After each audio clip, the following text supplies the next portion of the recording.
that is the underlying calculation behind their decision. Question number 8, Chris Hipkins. Thank you, Mr Speaker. Mr Speaker, my question is to the Associate Minister of Education and asks, does he stand by his statement with regard to the public-private partnership for the Hobsonville schools? Quote, you can be assured that the contract we've signed today, the taxpayer will be better off under this arrangement. The Honourable Craig Foss. Mr Speaker, yes. In relation to these schools, the taxpayer will not face the risks nor costs such as those associated with leaky buildings or earthquake strengthening requirements.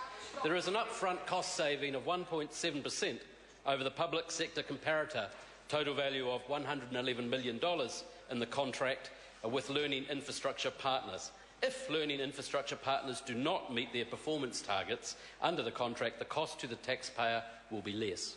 Supplementary. Chris Hipkins. What is the estimated saving in dollar terms from using a PPP to build the Hobsonville school instead of using regular public sector processes? The Honourable Craig Foss. Thank you, Mr Speaker. Mr Speaker, in notional terms, I think the MPV was $111 million, which is about $2 million less than the public sector comparator. The absolute notionals from memory, Mr Speaker, are something like 125, 128. Chris Hipkins. Mr Speaker, supplementary question. How much has been spent over the last 2 years developing the business case for the Hobsonville Schools project? The Honourable Craig Foss. Mr Speaker, I don't have that answer to hand, but the costs that the partners associated with this, of course, those partners have to bear those costs themselves.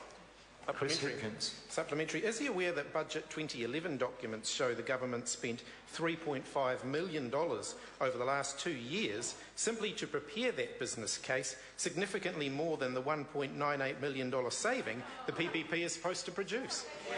The Honourable Craig Foss. Mr Speaker, the member is correct in the savings under this particular model. The actual amount spent would have been the general model for modelling potential PPPs which were utilised in this example.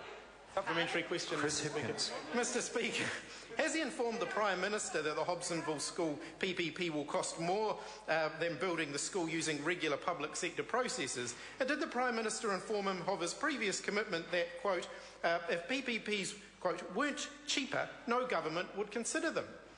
The Honourable Craig Foss. Mr Speaker, the model has been chosen because it's less than the public sector comparator. Question number 9, Melissa Lee.